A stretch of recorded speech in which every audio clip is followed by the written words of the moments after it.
Hey there, Amanda from the Happy Homestead here. Today we are going to dive into pressure canning. We've talked about water bath canning with steam canning, and we did blackberry jam, and we did the traditional water bath canning with some tomatillo salsa. Today we're going to talk about pressure canning and actually pressure can some chicken stock, some homemade chicken stock. So let's dive into the mechanics between the pressure canners, the two different types of pressure canners, and then we'll get into some of the tools and how the processes are a little bit different than water bath canning. So in front of me here, in front of you, is two pressure canners. This is made by Presto. So there's two, probably the biggest manufacturers, and that's going to be Presto and All American. And there's a difference between the two. They both work fine, by the way. They're both excellent products. So don't take anything other than that for those two products. Presto is a gasket, kind of rubber seal within their lid. So if I take the lid off, you can see there's a rubber seal in here. That is what kind of really helps keep everything secure, right? Whereas on the All American, when I open it up, you'll see there's none of this. It's just metal on metal. So over time, you want to make sure that your rubber seal, your rubber gasket, is in good working order, right? That there's no cracks, it's not really dried up and old, especially if you're buying a used canner from somebody. This is something you want to check on. So I have actually never pressure canned in this. I've only ever water bath canned, and that's what I bought it for. So you remember I talked about water bath canning in a large stock pot. It was actually this. It's essentially all I used it for was as a large stock pot to can in. And you can see why it took a little long to get up to boiling. But this is all I used it for. I never pressure canned in this. For no reason other than I wasn't skilled enough in it, right? And I wasn't comfortable enough, right? So this is what I had used for a very long time. So that's the main difference right there, is the rubber gasket. And it puts on and then it turns to lock into place. The other difference, and there's a gauge here, right? This shows you the poundage, like a dial gauge. And so depending upon your altitude, you need to adjust for poundage with pressure canning, right, in the processing time. And so really we are 0 to 1,000 feet. We're in between that mark. And it matters, right? So if you're 0 to 1,000, you're usually around a 10-pound pressure. And if you're above that, you'll go to a 15-pound pressure. It's important to note that whenever you're pressure canning, just go on Google, ask what your elevation, your altitude is, put your zip code in, and it'll tell you where you are. And then you'll know if you're the 0 to 1,000 or if you're 1,000 and above. So you're either going to be pressure canning at 10 pounds or 15 pounds. Okay, so where I am, I do 10 pounds. And so what I would do is look on this dial gauge. I'll see the dial move, right? As the water's boiling, you'll see that dial move. There we go. You'll see it move up to 5 and then 10 and 15 if you need it. So when you have your water boiling, right, you have your jars inside, it's getting hot. It's not really at a rolling boil yet, but it's getting hot. You're gonna have the lid on, so pretend this lid is on. And it's going to start spitting out steam from this little valve. And that's how you know we're getting it hot, right? And when you start to see a constant steam, right, it's not kind of just sputtering and spitting occasionally, it is a steady steam. You begin your timer for about 10 minutes. You want to see a steady steam for 10 minutes straight. The reason is because you're getting out all of the excess air pockets and air from the pan so you can build up that pressure successfully without any problems. After that 10 minutes is up, then you're gonna put the weight on. And this is weight, remember we're talking Presto specific right now. The weight goes on. Once that weight goes on, you are going to see that dial move. It's going to go up to the 5 and the 10 and then eventually the 15 if you need it to get to the 15 for your altitude. Don't go to the 15 if you need to get to the 10, right? That's where things can happen with pressure. So make sure you're sticking with the correct poundage for your altitude. And so once it gets to the 10 for me, right, or the 15 for you, you are then gonna start see this rocking. It's gonna be sputtering a little bit, and it's gonna rock back and forth. You're going to want to adjust your heat on your stove. Never have it full high heat. I'll start at high heat, right, to get everything up to temperature. But then I'm going to be monitoring these two things. And then I'll bring it down to maybe a 6 or a 7, slowly bring it down. I'll bring it down 1 notch at a time on the burner. So I'm not gonna go from high or a 9 down to a 5, right? I'm gonna go 9 to an 8. 8 to a 7. Slowly bring it down over like every 60 to 90 seconds, right? We want to make sure we're keeping the pressure and not creating any drastic changes within the pot. Once you get to that sweet spot, and that sweet spot is when this rocks, not constantly, but maybe, I don't know, 4 to 6 times a minute. It might be a little bit more than that, but it's just not a constant rock.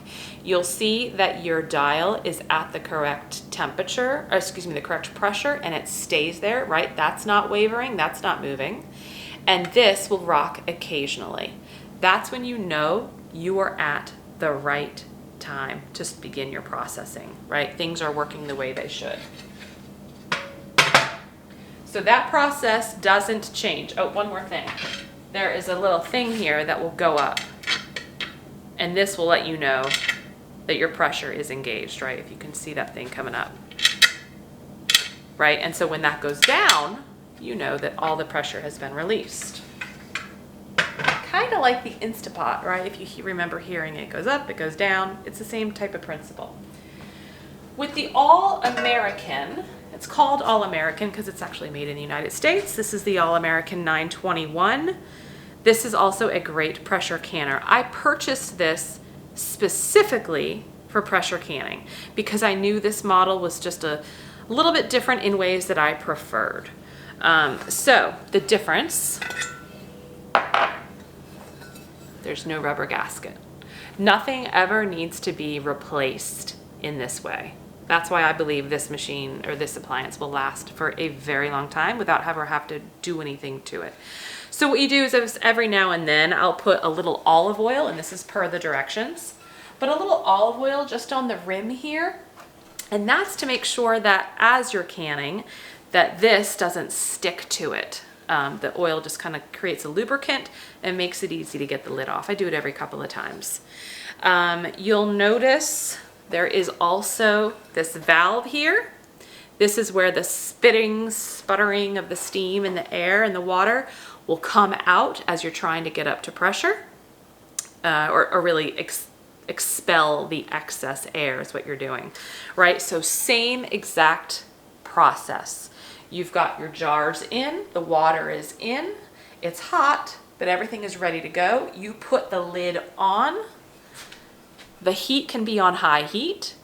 This will start sputtering. You don't start your 10-minute countdown until this is a steady pressure. Then you start your 10 minutes. Once the 10 minutes is up, the All-American comes with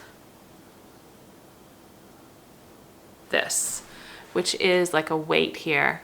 And you'll see it says 5, 10, and 15, and there's little holes, right? So if I need to get to 10 pounds, here's the 10, I will put this hole on. So this is what I'll do. Right? And now it's gonna go for 10 pounds. So once the steam has done for the 10 minutes, I put my weight on at the 10-pound mark. The dial will start to move and it'll go up, right? Once I get close to that 10, really at that 10, I find that it sits actually between 10 and 11, which is safe and perfectly okay. But once it gets to that level, again, I'm gonna start adjusting my heat slowly so that as this rocks, it's gonna start moving around, doing all kinds of things. As that rocks, I'm going to look for it to do it a few times a minute, right? I like to say between 4 and 6 times a minute. It may be more. It just can't be constant, right? But you're going to begin your processing time once this gets up to pressure. Not once this necessarily only rocks consistently or not consistently. This is all about just managing the heat on your stove. This is when you start your processing time.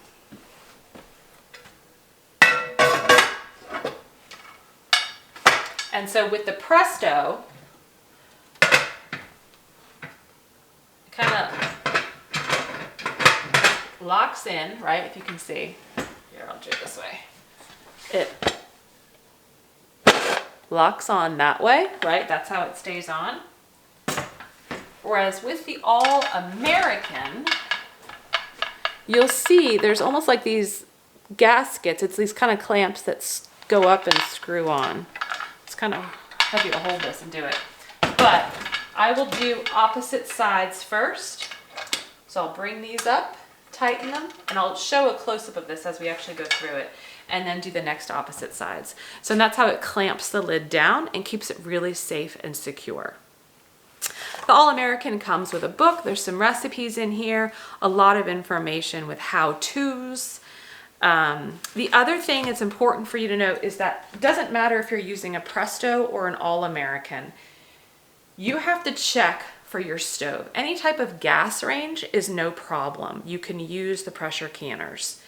You have to be careful with a glass top stove like mine and make sure that you check with your stove manufacturer. You can go online, you can, maybe if you have the book that for your stove, right, the original kind of manual that came with it, look in there. But you need to do adequate research to make sure that your particular glass top stove can handle the pressure canner. It's about the weight, but it's also about just making sure that it's a safe stove to do that on. Now, if you find your stove is not approved for pressure canning because it's a glass top stove, not all is lost, no problem. You just want to do it outside in one of those kind of gas-powered outdoor ranges kind of thing, like a camping stove or whatnot. Things that you could maybe cook your turkey, fry your turkey out on side on Thanksgiving Day, right? That kind of thing. An outdoor gas-fired burner, you can do this on. And I know plenty of people that do that. And maybe it just makes you feel a little bit safer because you're doing this outside and not in your kitchen. That's perfectly fine. So if you find you can't do it here, just do it outside. It's okay. Just like we talked about with water bath canning, you need to have a rack in your pressure canner as well. And so the Presto and the All American both come with a rack on the bottom. So there is a rack at the bottom of both of these, right? So that the jars aren't sitting on the hot bottom of the pan. Also with pressure canning, just like we talked about prior, it is important to use the proper mason jars because mason jars, proper canning mason jars, they are manufactured to a way that can withstand not only the heat, right, but the actual pressure and the mechanics of what's happening in these appliances.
The lids and the rings are the same. Remember, I mentioned this in the very first video. The regular mouth versus the wide mouth, it doesn't matter, right? They are universal. It doesn't matter if it's water bath canning or pressure canning. You can use both. I am going to be using regular mouth or standard mouth today, and that is because I'm just doing stock. It doesn't have to have a wide mouth or a wide opening to be able to open it, empty the contents into whatever I'm using it for. I actually prefer to do my stock in the standard or regular mouth and save the wide mouth jars for something else of where I may need that little extra space to get something out, or in for that matter. When the processing time is done, you are going to turn your stove off, and that's it. You are not touching the canner. You are not removing the weight, right, or the weighted gauge. You're not moving it. There's still pressure in the vessel. Do not touch it. You will burn yourself most likely. You might have it fly up to the ceiling. Just turn the stove off and leave it be. Then once it is down to 0, right? So once your gauge is down to 0, then I actually set my timer for 10 more minutes. And after that 10 minutes, then I will take the weight off, right? Off of the valve. I don't take that weight off until I know the pressure is at 0 and I've waited 10 more minutes to really let everything dissipate. And then I'll take the weighted gauge off. And usually when you take it off, there's a little hiss, right, of some of the air coming out, but the pressure has been relieved. So there's nothing in there that's going to cause any problems or harm for you. After I take the weight off, then I will open up the lid. You want to open it away from you to get all that steam away from your face. I'll just set the lid aside and I leave still everything in the canner for at least 10 more minutes. After that 10 minutes is up, I will take my jars out, put them on the counter, leave them be for 24 hours, and then I'll let the water cool, dump the water, clean this up, etc. Right? So it's a more involved process with pressure canning because you have to make sure that you're following safety rules. It's really about safety for you and your house and your family. Okay, so we've gone through the mechanics. I think a lot more of it's going to make sense as we actually start pressure canning our stock.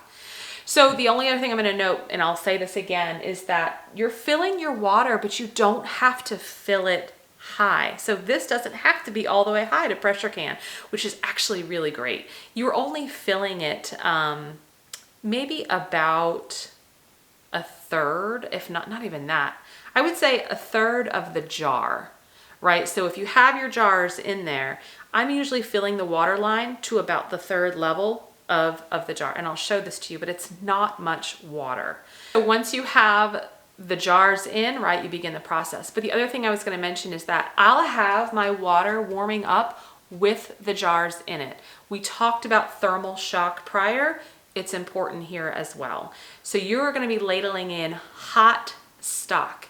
If you have made your stock previously and it's in the refrigerator, that's okay. Just put it on the stove top and warm it up in a saucepan and then ladle it into your jars. But you want to have warmish to hot contents in your jar, a very warm jar, and warm to hot-ish water, right? Keep everything around the same temperature to avoid that thermal shock.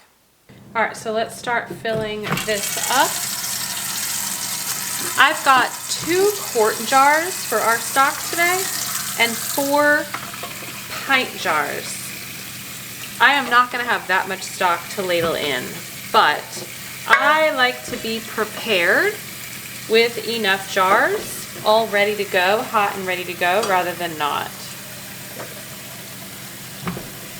And I'm choosing pint and quart, like I had mentioned, because I prefer to have both sizes of stock on hand, knowing that the processing time really isn't that much different to begin with.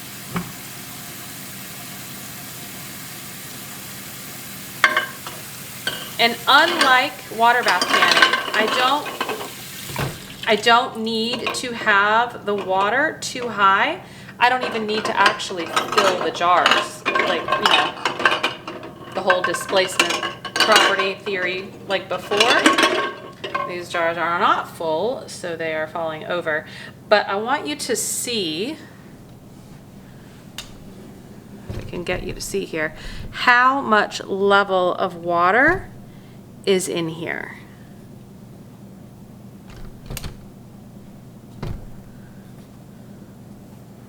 Okay, so hopefully you can see the level of water, right? It's really pretty far down. It's only covering about maybe 2 inches of the bottom of the pan. You don't need too much more than that. And actually, that jar had some water in it. So yeah, because they're not full, they're falling over. But the water is about 2, maybe 2.5 inches from the bottom of the pan up, and that's fine. That's all we need.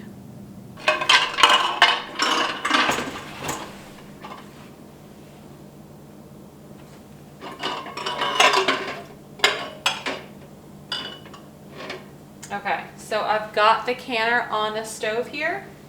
I've centered it on. I'm gonna turn the burner just to about 4 right now. I don't wanna get it too high because I'm not ready to jar everything up yet, but I wanna get the jars warm. I wanna get the water warm to avoid that thermal shock, and then we'll be ready to ladle once everything is done with the stock.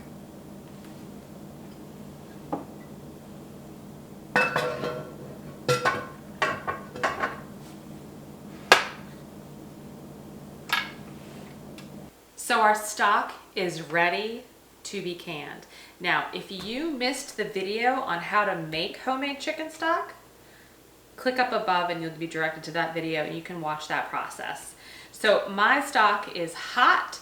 It's ready to be canned. I have my jars in there. Remember, I put them in there with the water, and I have the stove at a number 4, so it's warm, but not boiling by any means. We're gonna take the jars out and ladle the stock in.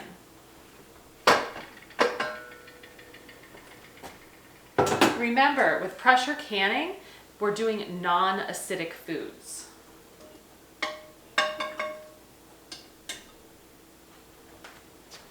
Start with my 2 quarts.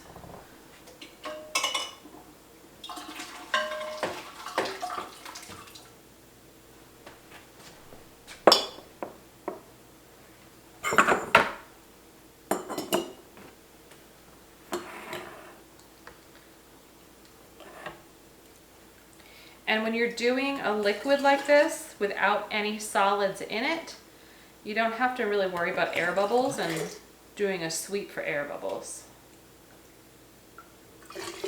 And the recipe when you're doing stock calls for a 1-inch headspace. So that's what we're gonna do.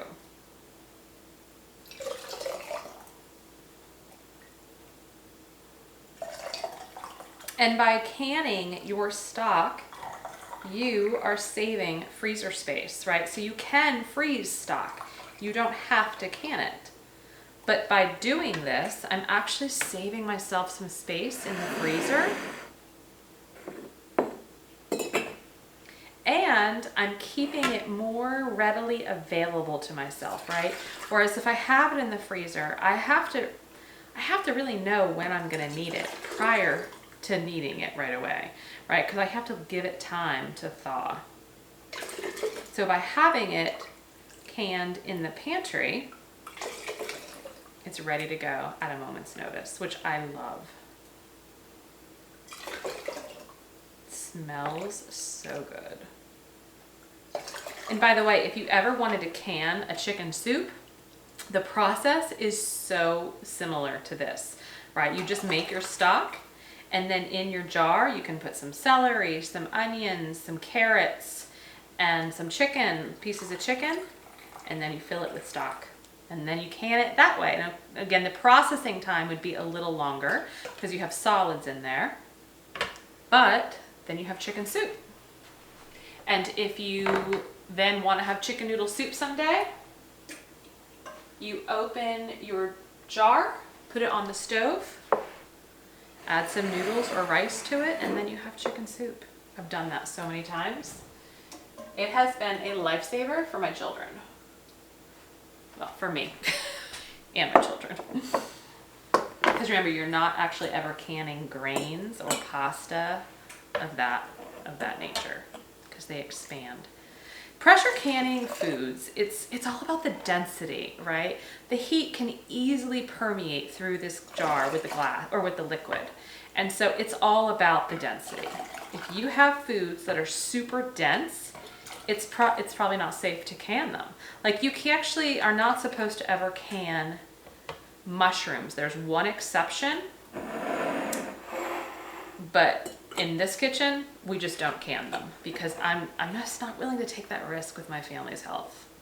Same thing with squash. I think I had mentioned in the first video, you can do cubes of pumpkin or squash and then you pour hot water around it so that the water can really distribute the heat evenly. But you can't do that with purees. Okay, I have a little stock left. I'm just gonna put that, maybe like a half a cup. I'm just gonna put that in a jar and put it in the fridge, and I'll just use that over the next few days. So this is what we're gonna end up canning. Remember, I have more jars in the canner. I just wanted to be prepared. So I'll take those out. I'm gonna lid these up and get them in.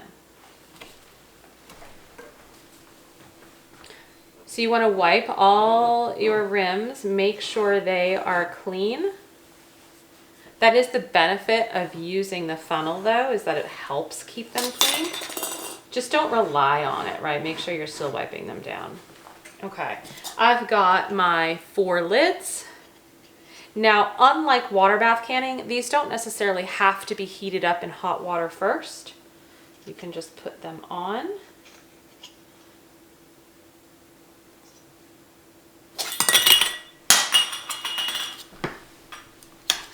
Dropping things today.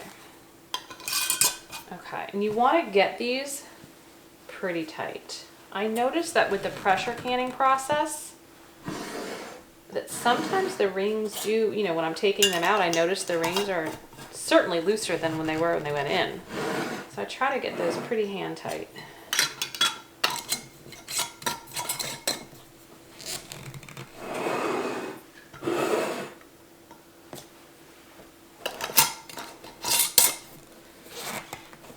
Okay, these are ready to go into the canner.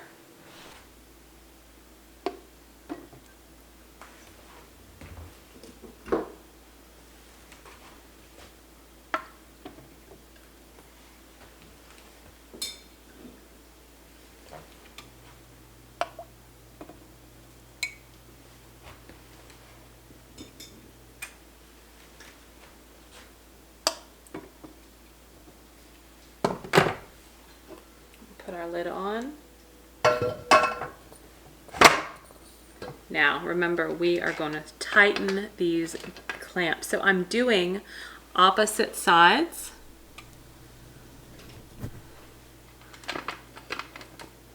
And I'm not getting them even all the way tight. I want to get all of them on.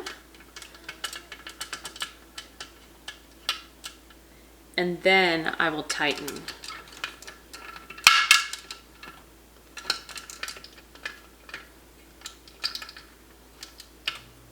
This is one of the other things I love about the All-American is that it has these, I think they're called bonnet clamps, to really keep this nice and secure. And I love the handle on the lid. It's just overall such a well-made appliance. All right, so now I'm gonna turn the heat up to about 8, and I am gonna start to see some steam come out of the valve, but I need to wait until I see a really steady steam. And then we'll begin our 10-minute time to really expel all of the air, and then we'll build our pressure. So while we're waiting for that to do its thing and to start expelling the air, I wanted to show you some of the things that I have pressure canned so that you have an idea of some of your options and really what's available to you outside of the acidic water bath canning. So I have done some green beans. Last year I grew these green beans. That's what I'm so excited about with this. I think I did maybe 3 pints. I didn't have that many green beans to do. I'm hoping to change that for this year with our garden. But I love these. I'm so excited about these. So these are what's called a I think a raw pack, where I basically just washed my beans. I cut them into smaller sizes, right? And then I shoved them in the jar.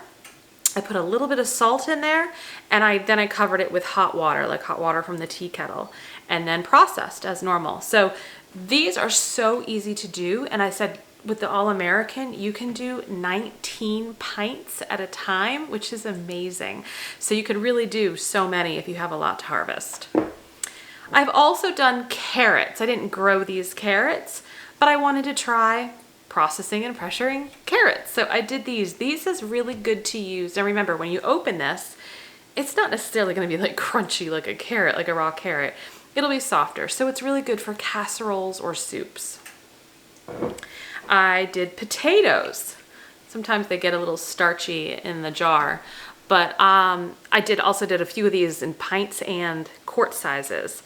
And again, same concept as the green beans, right? You actually have to peel the potatoes. So skin is where, and the carrots, by the way, the skin is where all the bacteria is from the soil. That's where botulism lives. It lives in the soil.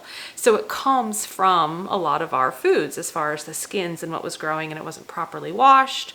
So when you're canning, you want to make sure that you're removing all potential inhabitants of botulism and any other bacteria, and that's by peeling. So you peel your potatoes, you peel your carrots, chop them up, put them in, and then again, a little salt. I do a little salt, you don't have to, and then cover with hot water. This is a chicken soup. I remember I mentioned just not that long ago.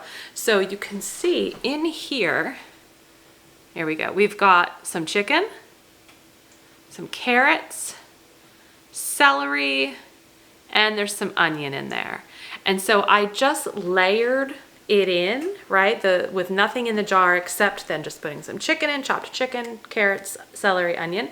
And then I topped it with my stock. So just like we had made the stock and canned it up, that's exactly what I did. So I just covered it, made sure I had the appropriate, I think this is probably a little more than headspace than I needed, but made sure I had the right headspace and then processed it. Now again, when you're processing something with some solids, not just stock, it's going to be a much longer time. I don't know how much time this was. It was probably close to 60 or 90 minutes. I'd have to go back and look. And then this is stock that I had already done. This is turkey stock, so it's a little bit deeper of a color, I feel like. But this is from our Thanksgiving turkey from last year. As soon as we were done eating, I literally went and processed and like made the stock because I just wanted to get it done, first of all, and I wanted it to be as fresh and as deep and rich with nutrients as it possibly could be. So this is turkey stock from our turkey last year. There possibilities, honestly, with pressure canning, I won't say they're limitless because there are limits, but there's so many, there's more, right? Now, when you're doing water bath canning, you have a wealth of recipes available to you also. But when you combine that skill with pressure canning, your options open up even more. I found one more thing that I actually wanted to share that I had canned, and this is from the New Ball Book of Canning. This is called a hearty chicken stew. You can only can it in pints. Remember, if a recipe says it makes X number of pints, it does not mean you can go do quarts. I think you can go lower, right, with half pints, but why would you? So you just can't go higher. So this was for pints, and this was hearty chicken stew. I did make a bunch of these, and again, whenever I cooked a chicken, I'd make my stock, and then I'd have some chicken pieces left over, so I would just make something with it. So this has the chicken. It actually has some potatoes, peas, onion, celery, and carrots. So a little bit different than the chicken soup, but why I made this was because you can make this into a chicken pot pie. So I find that if I have 2 pints, it makes 1 9-inch chicken pot pie. I do our pot pies in an actual glass pie plate with some homemade crust. It's great. So you actually put this in, I believe, a skillet, and you kind of evaporate some of the liquid. You add in some flour to thicken it a bit, right? So it actually has that chicken pot pie consistency. and then you just put it in your pie crust and bake, and it's an easy, quick dinner. So this is another thing that I did with our chicken and our chicken stock to make an easy ready-made meal. So I haven't touched the heat, right? The heat is still at number 8 on the stove, and you'll see there's some water droplets coming out of the valve, and you might see some steam come out every now and then, but we are not at that steady steam state yet. So it's starting to really kind of get up there. I can hear the water in the canner. It's probably at a low boil at this point. But I wanted you to see what it's like when it's not yet quite ready.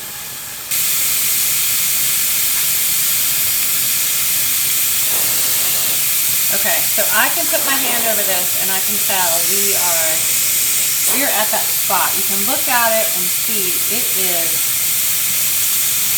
ready. It's hard to see on camera, but there is a very clear, powerful, steady steam. So what we're gonna do is we're gonna set our timer for 10 minutes. And we wanna make sure we expel all extra air. Okay, you guys probably can't hear it, but the timer just went off. So we are ready to put the weighted gauge on, but I want you to notice the dial gauge over here. It's already at 5 pounds of pressure. That is perfectly normal because we're building up all kinds of pressure in here even without the weight on. But now it's time to put the weight. Remember, I'm 0 to 1,000 feet altitude, so I need to go for 10 pounds pressure. So I am going to go on the 10-pound mark here. There's a hole under the 10 pounds. That's going to go on the valve. And I'm wearing a glove because it's very hot. And you're going to start to see the arm here move rather quickly. I'm going to set my timer for 25 minutes, but I'm not starting it yet, right? I'm just setting it. My heat is still on high. It is not going to stay there. I'm going to need to start turning that down, but I want to get it up to pressure first. And when we get up to pressure, this will start rocking, right? Because we are weighted on the 10 pounds. It'll start rocking when that gets up to the 10.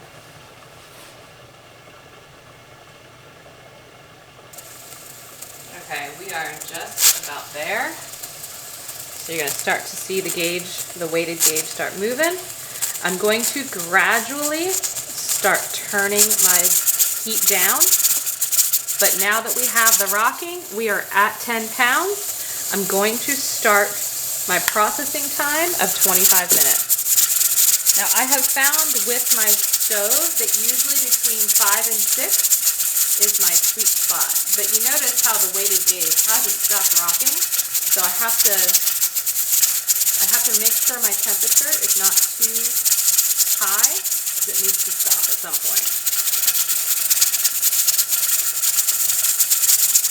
But we're still at 10 pounds, so our processing time has already started, right? That doesn't change. I'm going to turn down to 5 now.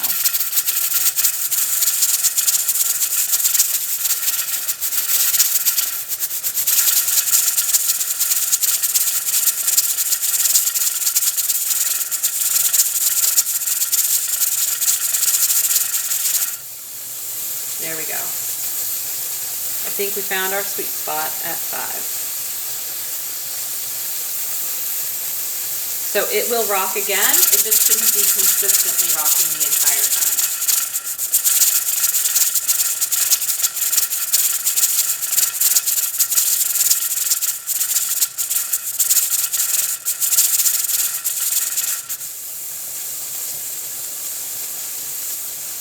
"23 minutes left to go. I'll see you when it's done."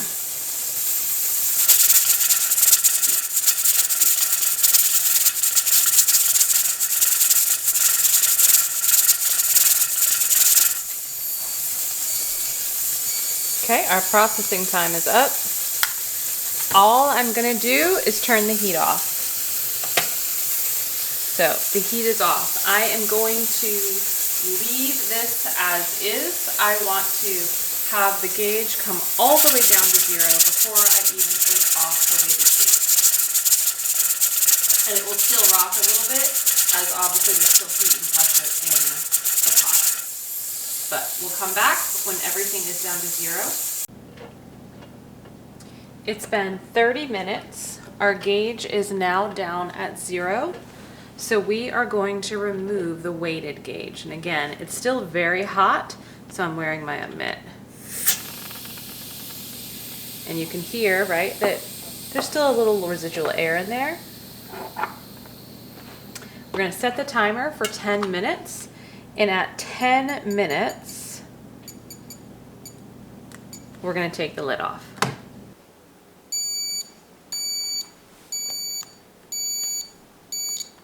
All right, now we're going to take off the lid. So just like we put the clamps on with opposite sides, we're going to do the same way to take it off.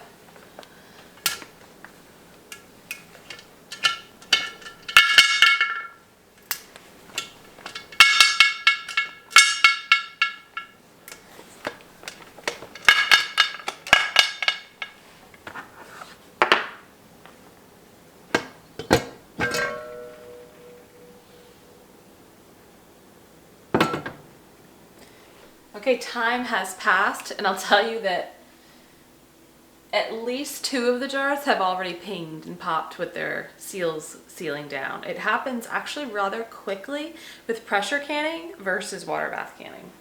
But let's bring these out.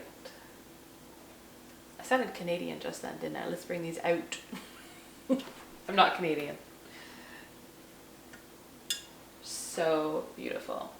And you know, you might think, gosh, why are we taking all of these steps, right? Waiting for the pressure to come down, waiting to take the lid off, or waiting to take the jars out, right? And it's all because of drastic temperature changes. That's why. First, you don't ever want to remove the lid until all pressure is gone, because that's how major accidents happen. And then you don't ever really want to bring your jars out until they've had some time to acclimate a little bit to the environment, right? So first we took the lid off, left them, and now we're going to leave them there. So they are ready to go. You did it. You have gone through the 4-part series. You've done the water bath canning, you've done the steam canning, which is a version of water bath canning, and you've done the pressure canning. What's left? What's left is to go have fun and try some recipes out. Ah, don't leave yet. I just remembered. I keep doing this with all my videos. I'm going to show you what happens tomorrow after those have cooled for 24 hours. I've forgotten that in every video.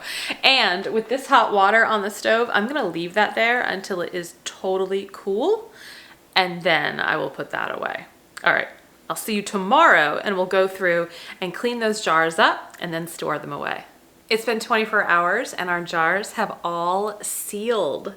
So now we get the joy of taking the rings off, cleaning them up, and then putting them in the pantry. A few things you need to note though with pressure canning. I've noticed it more with pressure canning than water bath canning, and that is siphoning.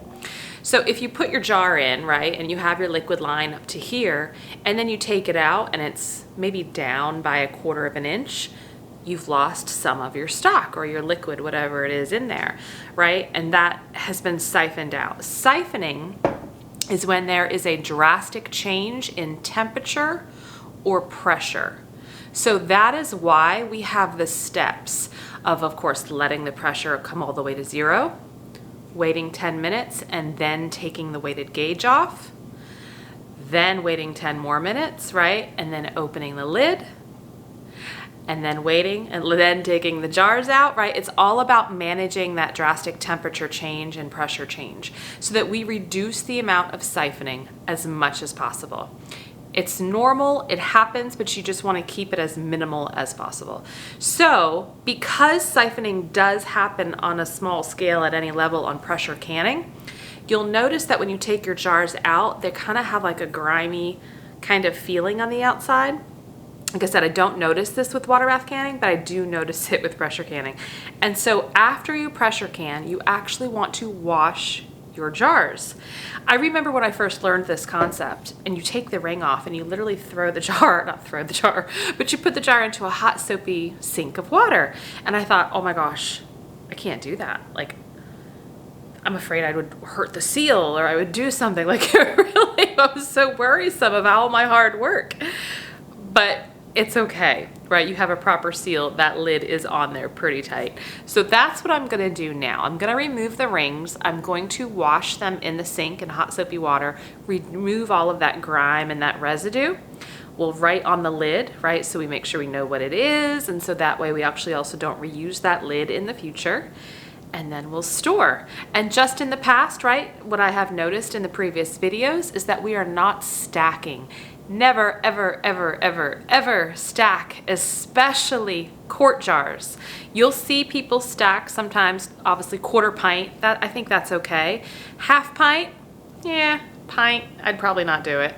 And then the quart, I would never do. So just try to make sure you're having everything on a single layer in your pantry. If you do need to stack at any point in time, put a piece of cardboard or maybe use the box that the jars came in. Always save the box the jars came in and use that to kind of house your jars. And you can stack some boxes here and there, but again, not maybe right on top of each other, just kind of offset a little bit.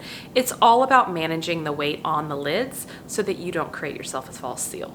All right, I think I've beat that one to death. Let's go ahead and wash our jars. All right, so I'm gonna take the rings off. And I actually just throw my rings into the dishwasher so they're clean for the next time I need to use them.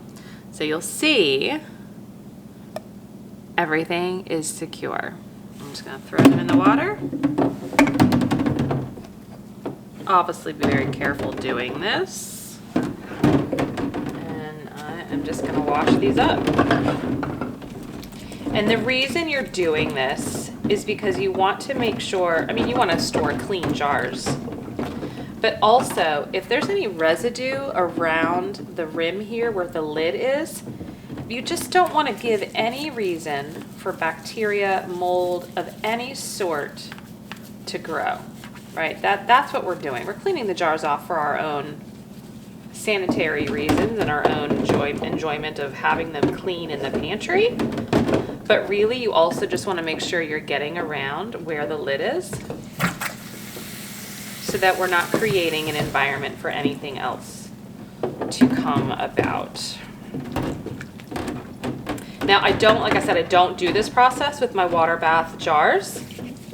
I don't find it necessary. But everything I've ever pressure canned, I have had to wash.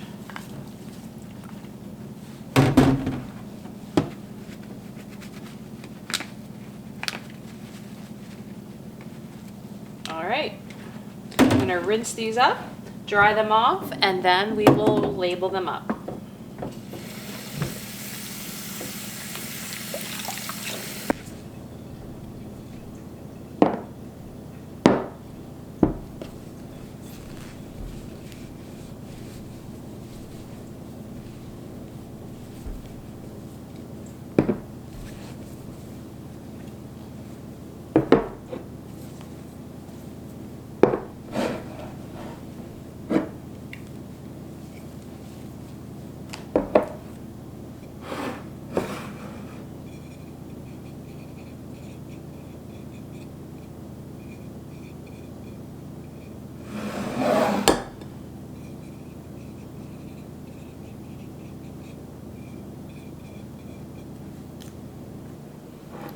We are done.